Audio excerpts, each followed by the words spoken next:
Dining with the Saints takes place on Saturday, the 15th of June of St. Mary's College. Joining us in studio this morning is Kevin Harris, Honorary Secretary of the St. Mary's College Past Students Union. Good morning, Kevin, and welcome. Good morning, and how are you? I'm well, thank you. How are you doing this morning? I'm okay. Okay, it's a pleasure to have you with us on the show. Now, this is, of course, not the first time that St. Mary's has been well represented right here on the Now Morning Show. But this particular conversation we're touching on is on Saturday, the 15th of June, Dining with the Saints. What can we look forward to?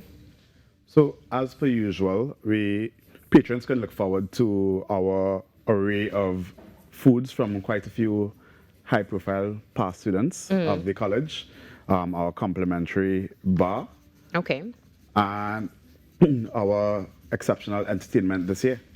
Okay, so when you say exceptional entertainment, is it one of these situations where you're going to tell us a few artists but not everybody? No, we can tell you everybody that we have, that's fine.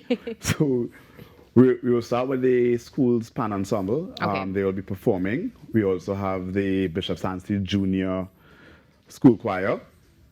We have I Sasha, Prophet Benjamin, and Ziggy Rankin. And the headline act will be Famanapi. Okay, fantastic. Now, we're just taking a look here at the flyer. Over 100 chefs are showcasing an array of cuisines and a feast for all senses. Can you walk us through what an experience of dining with the Saints is like? Because that's a lot of chefs. It is, and it's a undertaking every year to put it all together. But essentially, you, as a patron, when you come into the event, you are able to walk around. So we open the gates at 6 p.m. The food isn't served until 7.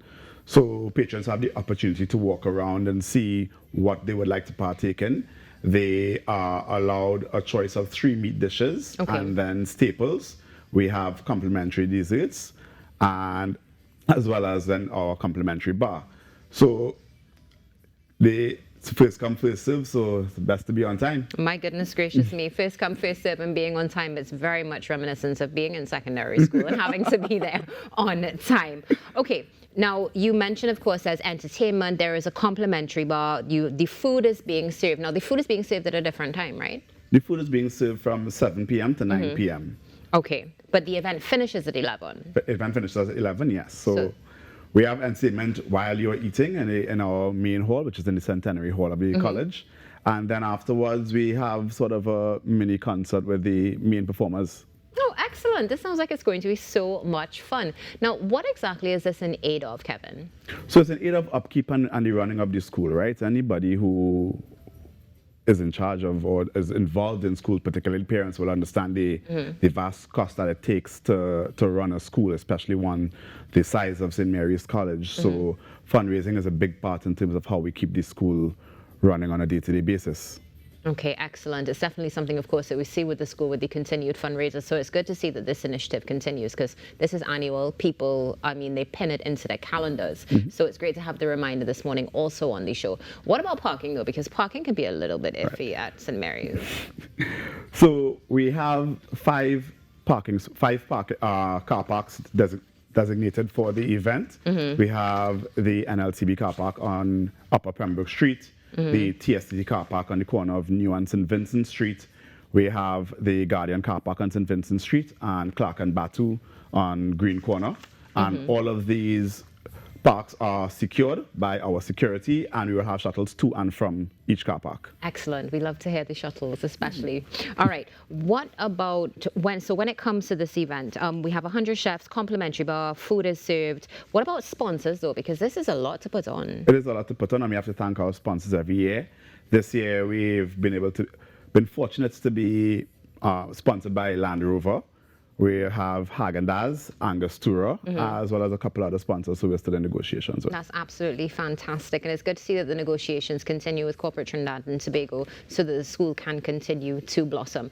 Tell us something. What is your favorite dish, or what's the one thing that you're always going to try and find at every Dining with the Saints? Well, unfortunately, as anybody who hosts events knows, when you're hosting events, you don't get to enjoy the event, right? You're working the entire night, so I wish I could tell you I had a favorite dish. I don't. We appreciate all of our chefs and all of the time that they take to prepare the meals for our patrons, but as event organizers, it's not really something we get to enjoy. I know, you don't get to. It's only really afterwards when you go home and just sort of decompress. Yeah. And then you get to relax. But Obviously, I mean, afterwards you're going to relax. I can only imagine how challenging it's been to get everything where it is now, the logistics of 100 chefs, of people management, parking, and so much more.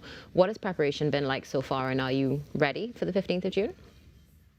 Preparations are still ongoing. I mean, we're a week out from the event. The vast majority of things would have been organized already. It's just some of the finer details that we're still putting together to make the spectacle of the event as best as possible for our patrons. Absolutely excellent. And where can we get tickets, Kevin? So tickets can be online for Island E-Tickets. You can get from the school's office, or you can call the PSU's hotline at 290-5463.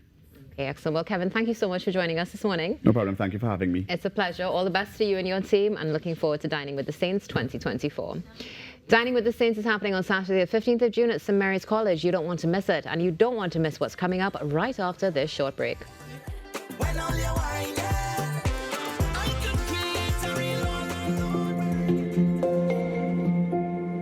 Advocating for marine protected areas. Establishing and managing marine protected areas. MPAs can safeguard biodiversity, enhance resilience to climate change, and sequester carbon by preserving critical habitats like coral reefs, mangroves, and seagrass beds.